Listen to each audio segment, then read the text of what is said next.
Let's go, girls. Welcome to Talk Wealthy to Me. I'm Michelle Taylor, founder of Women in Wealth. From breaking money myths to building wealth and achieving financial freedom, we're here to empower you to create your own path. Talk Wealthy. Now, join the conversation and let's change the way women think and feel about money. Okay, ready? Today's guest understands something that many women are still learning. Visibility is not ego, it's equity. Jen Szpigiel is the founder of Becoming Iconic and the founder and editor-in-chief of Iconic Magazine, a global media platform created to help women-led brands be seen, heard, and remembered. Since launching in 2022, Iconic Magazine and the Iconic Podcast have reached over 285 countries, wow, and generated more than 10 million impressions. With nearly 2 decades of experience building multiple 7-figure companies, Jen has mentored thousands of women founders and contributed to over $100 million in collective sales across the businesses she supported.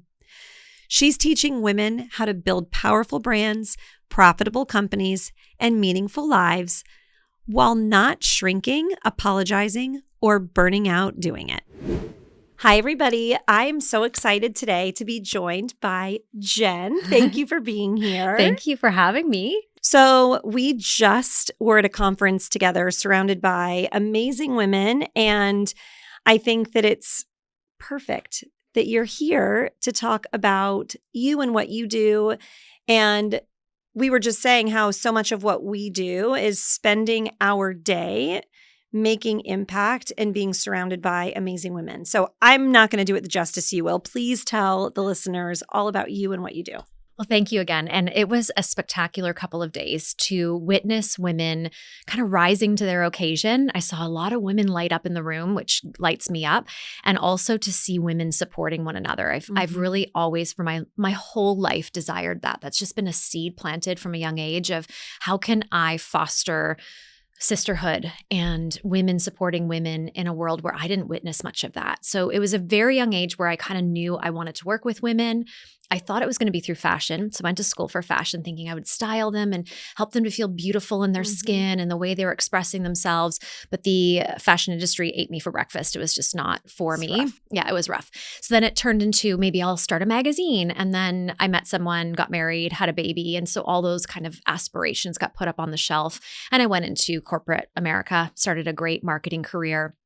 And then having my first daughter, I was really met with that idea of like having to sacrifice a piece of myself. How can I be a great present mom and also be climbing the corporate ladder? And I didn't know how that could coexist. So I fell into that lie that we have to choose. And I chose her, and she was the right choice. But then being in my very early 20s, young mom, had a second child, I completely lost myself. I didn't know who I was. I had not even developed who I was. At 20 or in your 20s, I should say. Yeah. Common to not know that. Yeah. My friends are thinking, what am I going to wear to the club? And I'm sitting at home nursing babies and making, homemade food. And so I was really out of my body for a lot of that experience. And finally, someone said to me, well, why don't you try something like entrepreneurship? But I had no concept of what that meant. I had nobody in my life who had ever done something like that. So for me, it was really uncomfortable, uncommon territory, but as soon as somebody explained it to me, it was like that light bulb of the best of both worlds. Wait, I can be home and do something while home with my children. Like that just made a lot of sense to me. And so there was no looking back. I started, that was 20 years ago. I started and it really was trial and error. I started to really be on my own health journey and coaching women in their own health journey, which then morphed into how can I do what you do? So the business coaching just sort of evolved. I was a business coach before there was a coaching industry. Yeah. I was a business coach before there was the internet. Sound like a dinosaur, but 20 years ago, it just wasn't what it is today. So a lot of really cool habits, leadership, lessons, skills were developed in that because I think we have it pretty easy right now. We want to say it's hard, but it's not. So much easier than it's not. Anybody that came before us would attest to that. Yes, absolutely. Yeah. So I think it's just perception and excuse making, if I can be so bold. So that's becoming iconic. It's morphed into this brand world where we support women to build their personal brands, everything from their customer journey to their aesthetic to full production to developing their signature program. So I really do bake a brand. So through my mentorship, but then also our creative agency that does all the done for you that's necessary to really scale and grow and start to see that ROI. Then in 2022, and I'm talking a lot, but it's a bit of a story. In 2022, I lost my social media, and that was pretty detrimental. Huge. But through that, the right question at the right time, someone said to me, well, what's something you've always wanted to do that you've never done? And right off of my lips, I didn't even think of it. It's like a magazine. And I couldn't even believe I said it because I had not thought about it for so long. And I started what's now the Iconic magazine. Back then it was called the Becoming Iconic magazine, but now is the Iconic magazine. So the first iteration happened in 2022. It was a journey to get it where it is today, but now it's a global publication serving women with that seed that was planted of lifestyle and beauty and taste and pleasure, and also business advice and leadership. I don't even know where to start. That's so amazing. And I didn't realize before we started this conversation, similar to you, I dabbled in fashion. Did you? And then love that. When I was pregnant, realized I didn't want to live that life. I wanted to be an entrepreneur, and I'd had other ventures. So that journey, it's wild how so many women don't start out anticipating being business owners and then find themselves there. And I think that doing the work that I do, I think every woman I've ever worked with, and at this point there's thousands, will always say, oh my gosh, it's such a mess, or don't yell at me. And I think the common thread there is an exciting one in that they built something that was so big, and they built it while they were in the airplane. And then it's like, okay, how do I fix this? But then it also speaks to the part of the shame of saying it's a mess. Well, the guys, they're a mess too.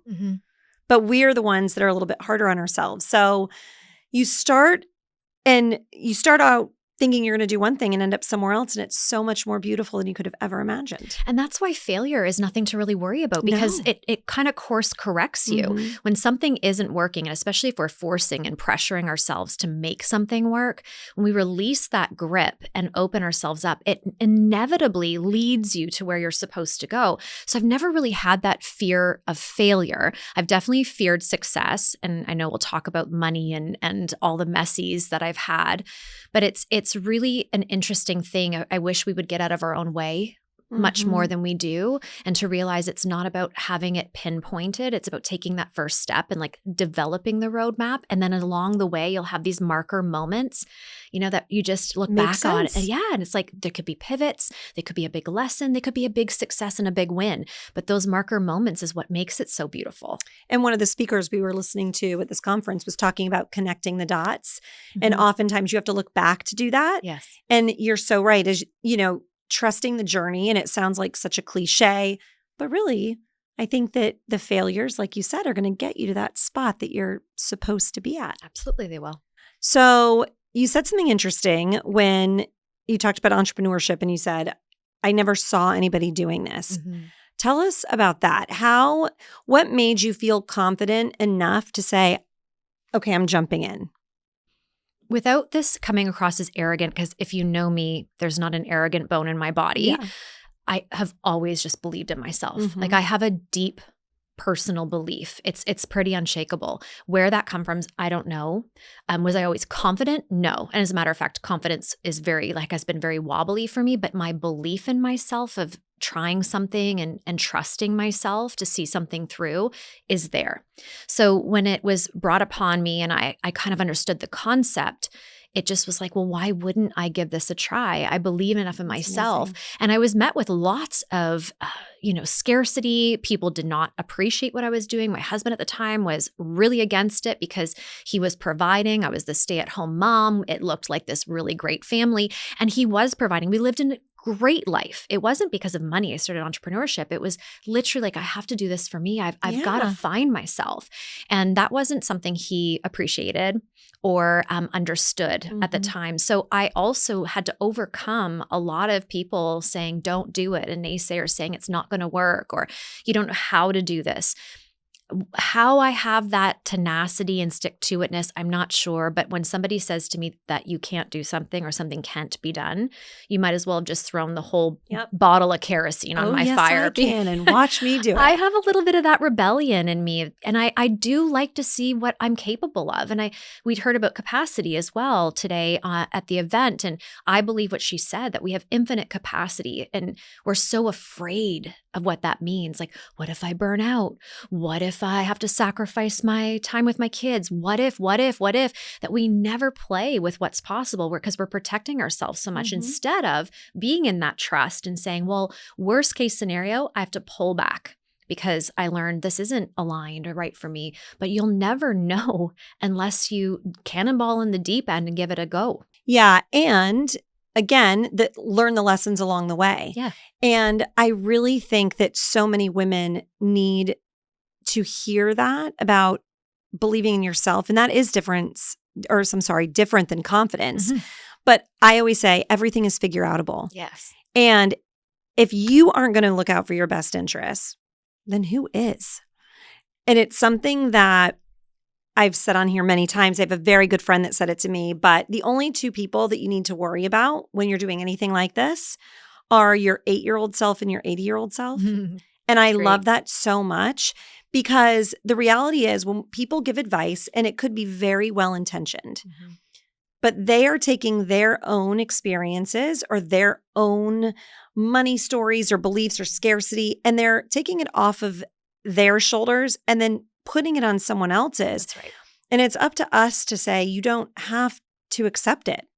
And that is scary. It is. When someone tells you you're very excited about an idea and someone says, these are all the reasons that you shouldn't, think about how many great ideas never make it through past just a concept because of somebody else's money stories or business failures being imposed on somebody else. It's right. We have to stop doing that. We do. And it's just mirroring because a lot of people get into their career. Like my ex-husband, he was climbing the ladder and doing really, really well. So when you say there's something more, or I want more, I desire more, when someone is so laser focused on this one thing as though that's it, you mirror to them that maybe there is more. Maybe there is more to me. Maybe there's more than what I'm seeing here. And that's very uncomfortable for people. That's a good point. So you referenced the messiness. Yeah. One of the things that we always cover on Talk Wealthy to Me is your money story. So growing up, some people, and it doesn't matter how it starts, everybody can take it right or left. But a lot of people start off in a place where they didn't have the tools and resources or the conversations or the person that was visible to say, oh, she did it, so I can do it.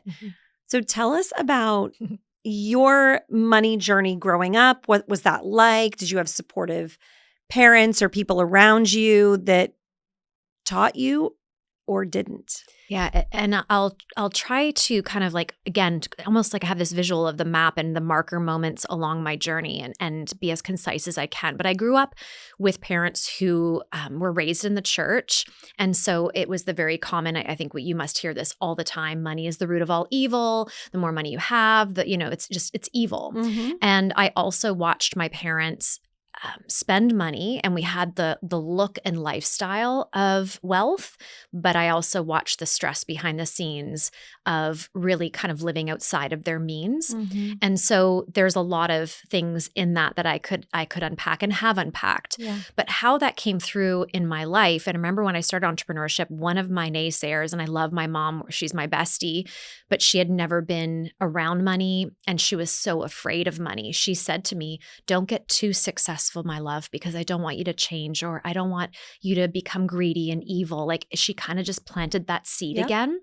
And so I didn't realize how much that imprinted upon me until I started creating wealth. And back 20 years ago, we talk about $1 million businesses now, and thank goodness we're talking about billion, because even meeting Sanira, I realized how I had really kind of got to that $1 million and almost hit the ceiling because I hadn't thought beyond that. Well, back then, a 6-figure business was huge. 20 years ago, a woman making 6 figures from home with her kids, that was like an anomaly. It was.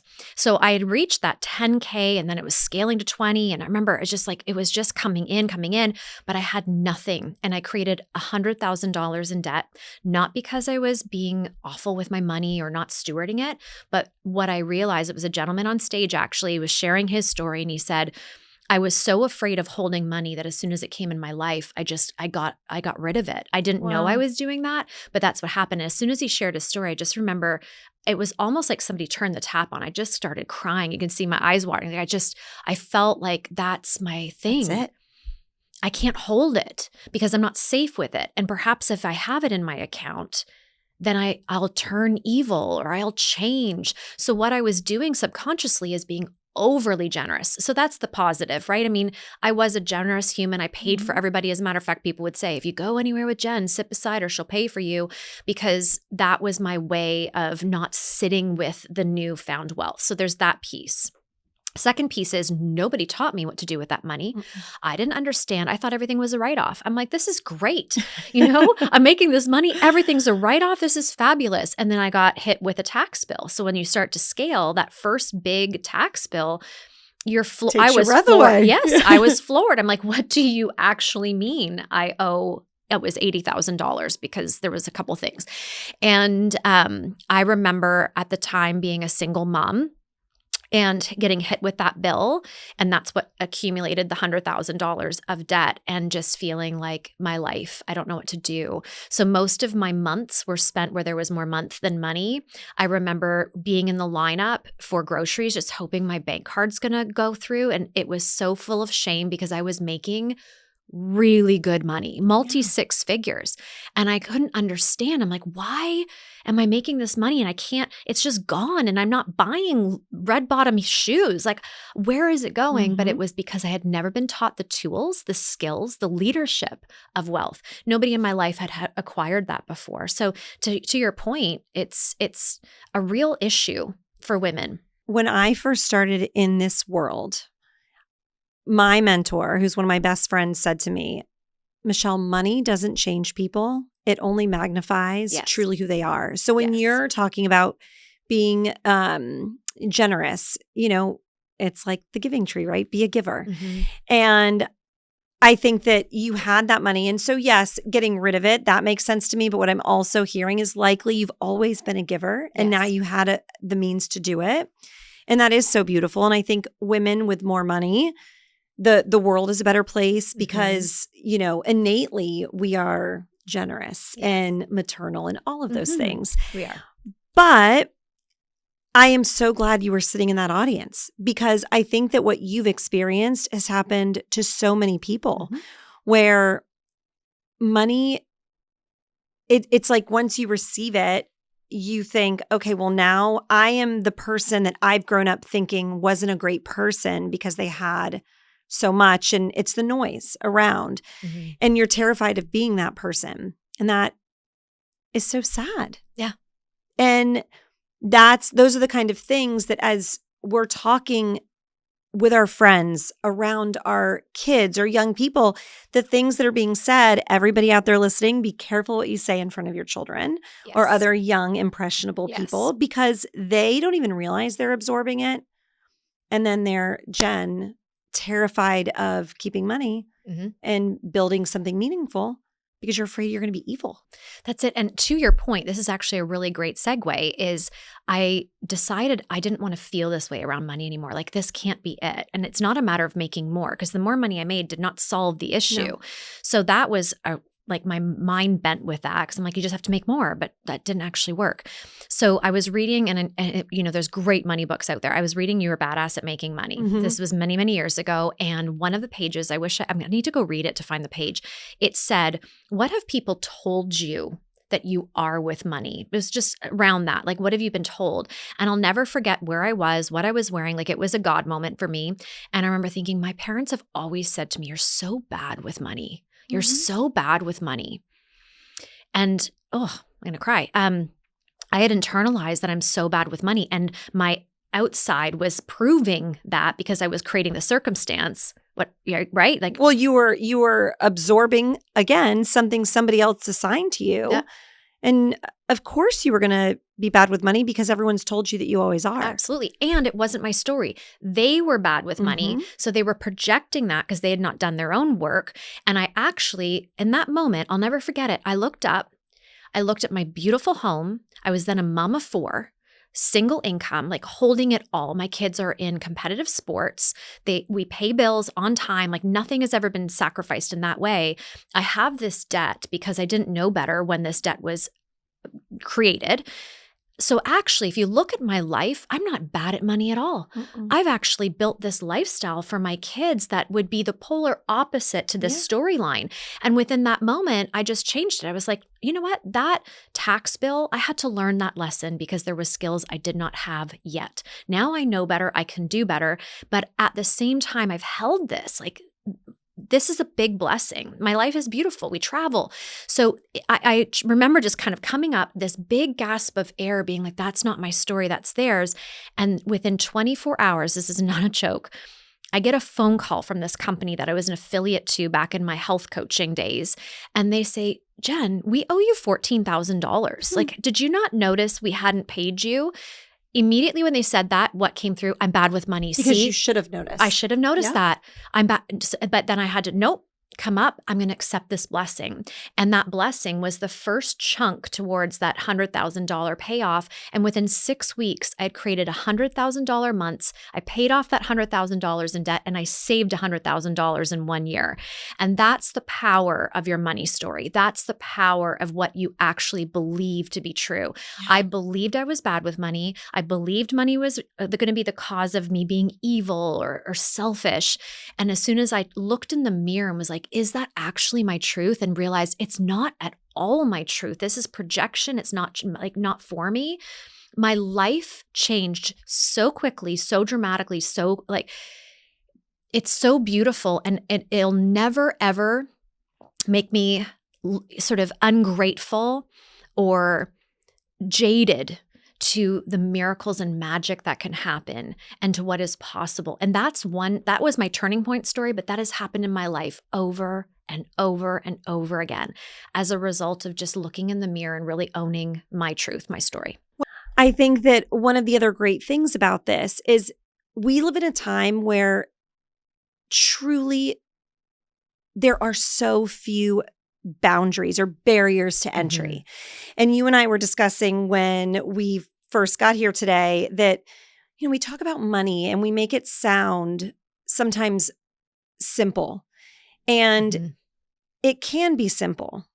And I think that we have to remember that because I envision someone listening to this and thinking, well, it's easy to say because you've done it. And maybe someone listening feels like, where do I even start? And I think both of us can acknowledge it isn't easy, and I've said this on here before, but, in the money world, it's often said that the first $100,000 is the absolute hardest to make.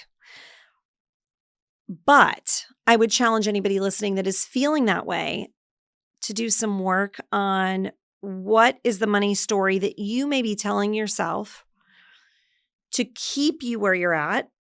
Because yes, you can only make what you make without finding a new job or starting a business. But is there something that someone else has given you to wear and make part of your story that is prohibiting you from going out and trying to go after something bigger? And I think maybe like the story becomes then subconsciously the excuse that we tell ourselves of why it won't work. And that's where so much of it comes back to mindset, money story, and all of that because the internet has changed the game. Yes. You can make money. You can be a thought leader. You can do so much because everybody now has access to so many people. And one of my very dear friends and my PR fairy godmother, Brielle, said in her TED Talk, and I always go back to this, your story belongs as much to you as it does to the person that needs to hear it. Beautiful. And if you start thinking about everybody has a story or a skill or something that makes them special, that they can find a way to bring that to others and monetize it in a good, true way. So unpack your money stories. Unpack it. And you make a really good point around those ceilings, because I remember when I wanted to pivot outside of, I couldn't talk to women around health anymore. I wasn't aligned with what we were saying that at one point felt good and aligned, but then didn't at a certain point. It was about 2018. I was like, I can't teach women to drink protein and work out. And you know, I couldn't do it. So I was wanting to pivot into a bigger conversation, and people were asking me to. My network was like, can you help me? But I don't do health and wellness. Like, can you help me grow my business? So I felt this pull. But what was happening internally with me is I should be happy with the amount of money I'm making. Like, I'm making more than so many others are making. And there's people that are acquiring my mentorship to learn how to scale what I've scaled. And if I pivot, what am I saying to them? Like, greed came up for me, and just this selfishness again. So there was that through line of those old stories. So I kept myself in the lane thinking I should be grateful. I ended up actually hemorrhaging. I'd gone to an event to speak on the stage, and I didn't want to be there. I didn't want to speak on what I was speaking about. It was not who I was anymore. And I just thought, all these women are hanging on our words, and I can't say something that just doesn't feel good for me anymore for women. But I did it because you say something, you show up. And after that event, I remember going to my hotel room and sobbing, and I started hemorrhaging. And I was hospitalized with blood infusions. Oh my gosh. Yeah, it was pretty dramatic. And here's the coolest part of the story. I have these like miracle cool stories in my lifetime. In walks this woman. This was my second day in the hospital. She comes in with a white coat and she said, hi, I can't remember her name. I'm an OBGYN, and I just want to let you know I've looked at your chart, and I actually don't think this is physical at all. What are you not doing in your life that you are suffocating? Because I think your body's trying to tell you that you're ready for something more. This space is actually your creative space. So what are you not creating? And she walks out. Okay. I literally think she was an earth angel. It was a divine intervention. Yeah. Nobody knew who she was. Like, I was asking people, like, I don't know who that was. I don't know who you're talking about. And first of all, white coats don't say that. No. I mean, I think, you know, I've had a bunch of people on functional medicine. I love the merging of both worlds. But I think functional teachers understanding the place for that, it's easy for them to dabble in both, but usually the white coats do not talk about your midsection being your creativity. No, they that's don't. Wild. And my mom was there, so she's my witness. Like, I didn't dream happened. this. It happened.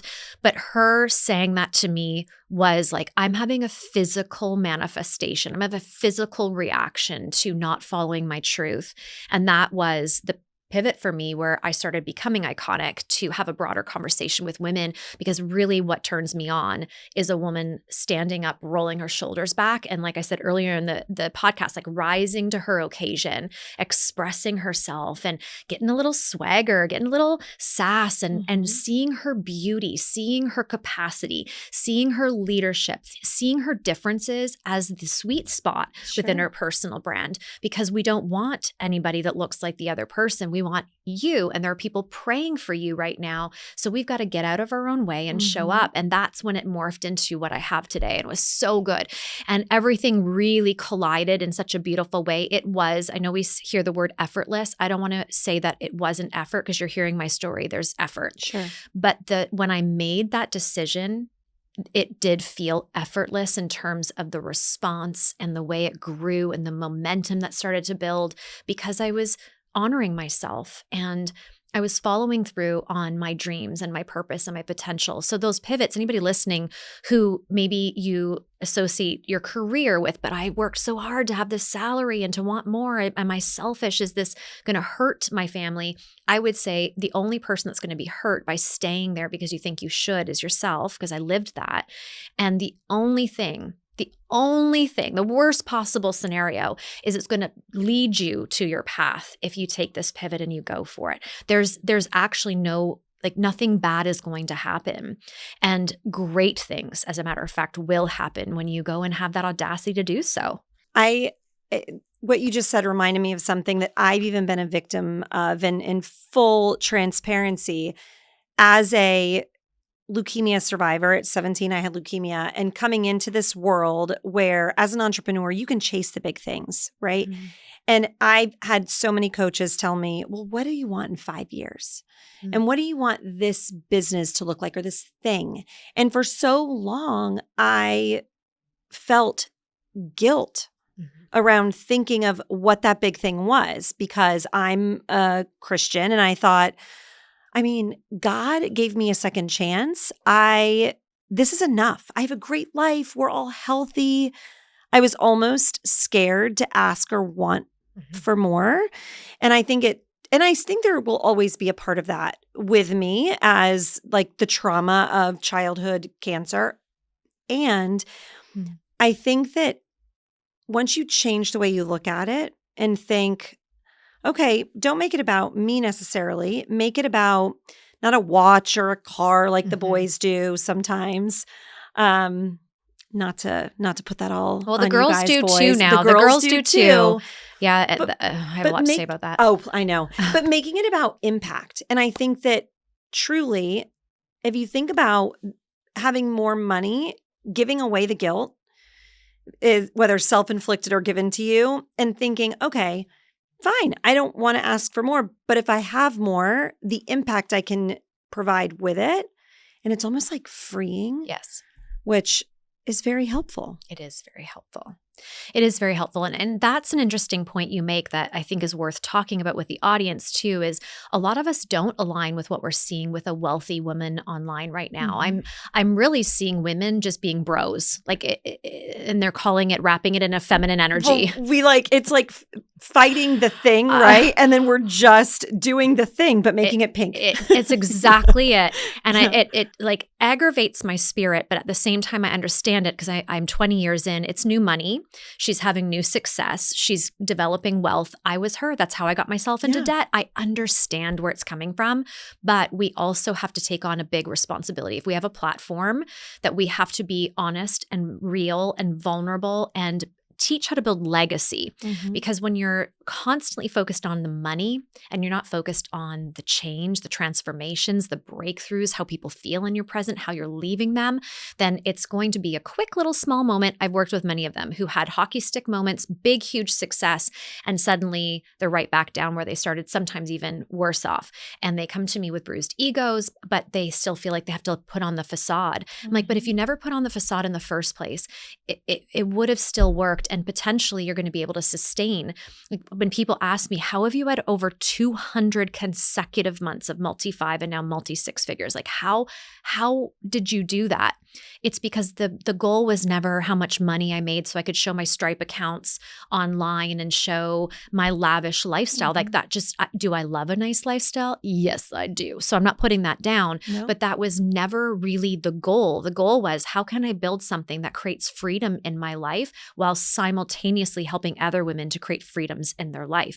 And so if that's the goal every single day, and it's truth and it's authentic and it's real and it's pure, money is inevitable. You will be rewarded for that. True. Yeah. And I have to tell people a lot, there's nothing wrong with wanting some of these things, but it can't be the driver. Yes. And then also, don't be so afraid of celebrating along the way that you then end up resenting the journey. Mm-hmm. I think that's where I lean. Because I have post-traumatic debt syndrome for sure. Like when I got myself out of debt, it was so liberating for me that I'm still to this day, I have a thing with it. Like if I start to see debt, I get like, it's like that. And it's honoring like the good and bad side of that, right? also another commonality, had a awful debt journey and learned so much through all of that. But even now, before I was buying things that I couldn't afford because I was trying to have a life I hadn't earned yet Right. and Common. fill a void of having like the leukemia stuff with something. And that was a quick hit. And even now that I'm, miles away from that girl and that debt, even if I can afford something, if it was something I would have bought then and I buy it, there is still that little twinge of, I shouldn't be doing this. I have the same. And I actually would rather lean on that side, because if you've gone to the other side, I mean, if you have to swing to the side of maybe being a little more cautious with your money, but not to the point where you don't circulate it, because we do have to develop our own economy. We do have to move it. And so I know that even when I got here, I was like, I really want to stay at this hotel. I was at this other one because it was sold out. And I thought, no, I know who I am when I'm in a beautiful space. And so I walked over to the hotel I wanted to be at. I introduced myself and I said, if a room happens to become available, I would be so grateful. I'd really love to experience your location. Went to the lobby bar, bought myself a little Cosmo because I was having my Sarah Jessica Parker moment in Orlando, ready to do the press tour. And the gentleman who runs the hotel tapped me on the shoulder. He said, hi, are you Jen? I just want to let you know we had a room available for you. And so, yes, it costs more. And in my head, I was like, well, should I? Maybe I'm already at the other. And I thought, no, these are the luxuries in life that are so rewarding and have such a direct ROI for me. So to your point, it's like wanting nice things, desiring nice things, and gifting ourselves nice experiences is actually expansion. So don't hold yourself back. But it's easy for me to say, I'll just have the cheaper place. Yep. But two things you just said there. One, how you show up at different things. If doing something a little bit extra is going to make a difference, then you should do that. I had a friend on a couple of weeks ago, and she mentioned that before she's going to a big event or a speaking engagement, when she's getting an Uber, she does Uber Black. Not because, and that's something I struggle with. I look at the difference in price and think, this is absurd. Who cares if I show up in a Honda or an Escalade? Changes. But for her, she feels a certain way getting out and presenting herself in first impression that way. And that is okay. Also, I think that if traveling is your thing, let's say the nice hotel. It is. That is authentic and you should honor and respect it. But going back to seeing everybody's highlight reel, if you see something that everybody's doing that doesn't feel like you, don't chase it, because everybody is a little bit different. And if what you're chasing doesn't light you up or give you that, feeling in your tummy, then it's the wrong thing. Yes. And we talk all the time on the show about it's so critical to understand, what does success look like for you, for the 8-year-old and the 80-year-old? What is that success story? It doesn't have to look like anybody else's. You're going to get there. And once you're there, if you think, okay, I did this, let me tweak this, that's okay. But don't chase somebody else's success, because you're not going to feel good if you hit it. And you also might not hit it. No, I remember early on in my mentorship career, there was this really big mentor on the internet, and she was doing private jets and having caviar on a Tuesday with her fiance, and they're drinking champagne almost every night. And so, in really wanting to model and have the success, she was hitting those $1 million months. And I was like, okay, I gotta, do what she does. And how misaligned that was for me. I'm like, first of all, she has no children. I've got 4. I can't sit around and drink champagne on a Tuesday afternoon and eat. Could I? Yes. I choose not to. So that's the difference. I choose to be present and, and be with my babies. So I had to learn that the hard way too, of falling in that trap of thinking I need to be more like this, which is just a highlight reel of success, in order to have what she has. As soon as I come back to myself and step back into my power, I call it circumstantial power, where we give our power away because we think, oh, she has something I don't, so I'm going to give my power over to her because she knows something I don't. If I'm more like her, I'm going to have the success. When we bring it back, that's when we win. So don't let your power be circumstantial. Really work diligently on stepping into your power every single day, knowing you are the resource. You have everything going for you, the beautiful things that you have on your vision board, there's absolutely nothing wrong with that. Have beautiful things on your vision board, but realize that's not your identity. That doesn't make you more successful. That doesn't make your clients want to pay more for you. It's how you treat people. It's how you leave people. It's your integrity. That's what's going to create $1 million months and beyond. Oh, yeah. And those little things that we tell ourselves, especially as a mom. You know, I have one of my best friends is a stay-at-home mom, and she, honest to goodness, makes it look effortless and beautiful and all of the things. And I can look at that and look at it and say, man, I could be a stay-at-home mom today. And know that that isn't really what my success looks like, but also it is what hers looks like. And then honor it in a way that I'm so proud and happy for her without then trying to morph into that. And like you said, give it away, take it back. Don't lose sight of what it really is for you. It could be starting a meeting or starting your day at 10 o'clock because you want to take your kids to school and then go to the gym. Or it could be flying private. Yeah. And I love that one of the first things you said is I think we're pretty similar in age. Growing up, there was a lot of competition with women. And I do think we are so lucky. And the girls coming up behind us are so lucky because one of the gifts of everybody seeing everything is you see now there's abundance and enough for everybody. And I think that we've gotten really good at straightening each other's crowns instead of competing with one another. And I think it's been a game changer. It has. We still have a lot of work to do. A lot of work. And I don't think it's ever been a better time to be a woman than what we're doing right now. The only thing I think we need to give ourselves a little grace around and then also be a steward to is that we don't have we don't have those mentors where it's the first time in history women have been able to make the money we're making, to be as independent as we are, to use our voice the way we have. Like it's such a beautiful time. And I'm so happy for the generations coming up because they're going to learn from us. But we're learning in real time. We don't have those women ahead of us who can say, hey, listen, saying I'm going to retire my husband may not be a strategy. Like, is that what you want? And that's a whole other story in my life of using that in my marketing, thinking that was what I was supposed to do. And didn't work out. So, it's like, we have to make sure that we give ourselves the grace because we are learning in real time, but also be so excited and like squeeze out every last drop of every last day because it's never been a better time. Like let your wings soar, get up and chin up. Like I saw a saying the other day, the only time my chin is down if I'm looking at my shoes. I love that. Like put your chin up, open your eyes, open your heart and spirit to what's possible because now is the time. And it's also, again, the time to give ourselves a little grace. We have a lot of work to do, but I'm so glad we're doing it. Yeah, we've come so far. We really have.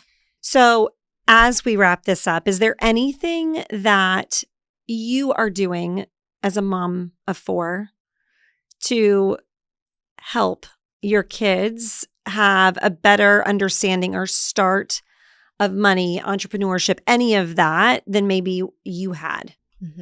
We definitely don't talk about money from a scarcity perspective. I actually don't talk about money very often. It's known in my home, like, to put my children through, my daughter's finishing university, my son's in college, like I've provided all that. They don't have debts. So, I feel really proud of what I've set them up for in life, but we don't have the discussions of there's not enough money or we can't do that. Even if that's a truth, I reframe it. So it's not like we don't have enough money for that. It's, you know what, now's not the right time, but let's put that on our vision board. I think that's something for us to really look forward to. I also get really initiated by that. So when they want something big and beautiful, it like turns me on the business to be like, okay, let's gives you a carrot to chase. It does. And I'm very much that person. Me like too. Give me a little, if you do this, you get this, I'm going to get it done. I'm going to do it. I'm very motivated that way. So, again, it's just, we don't have lack conversations.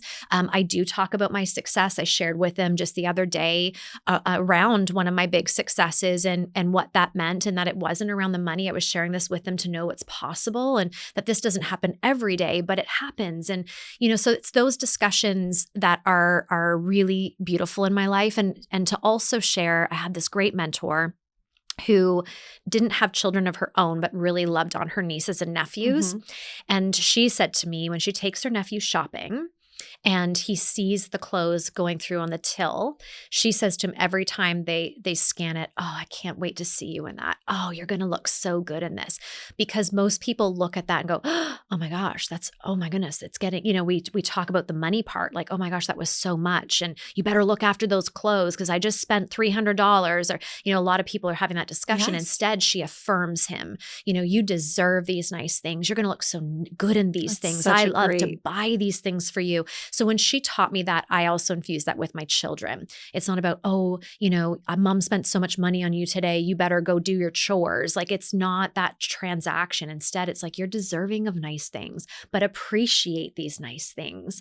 And I want them to exude abundance, not only in their life, but also towards others. Isn't that so funny? I love being an aunt as well. And I have nieces that come down and visit us in the summers and spend a lot of time with us. And I have one niece, Olivia, if you're listening, it's just the sweetest little bubble of a girl. And every time we go anywhere, she'll say, oh, I really want this. And I'll say, okay, well, let's get it. And we do. We talk about it, and usually it's clothes. And she'll say, oh, but it's a lot, Aunt Shell. And I'll say, it doesn't matter.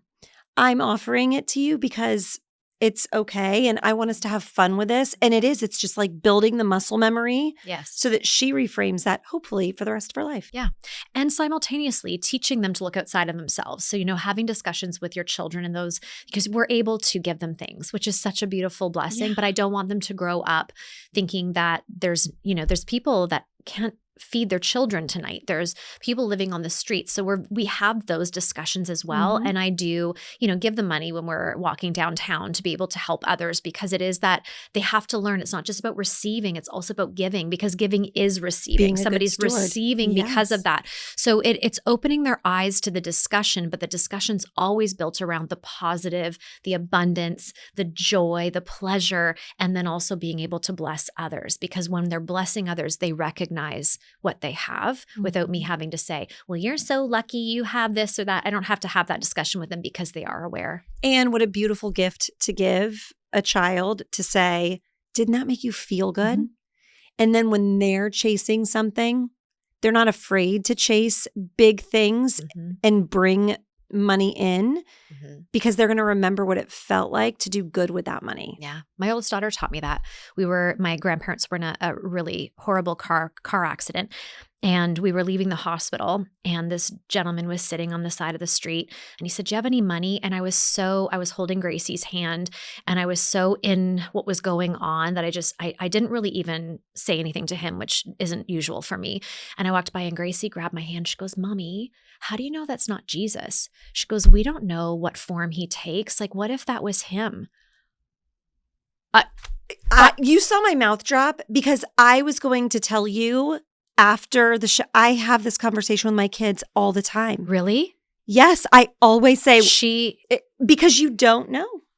She blew my heart wide open that day. Like, she changed my life, because I thought, you're so right. Like, what if that was? And I just walked by and didn't even acknowledge humanity. Yeah, didn't even acknowledge him, because I'm in my own things. And truthfully, it was a lot, but not too much that I can't say to him, you know what, I don't, but can I get you something, or have a great day, or just acknowledgement. Anything. So she changed my life that day, because I thought, what if it was? And I just did that. So we reverse engineered that whole situation and went back and blessed him. But so there you go. You model, they're watching, and also they're your greatest teachers.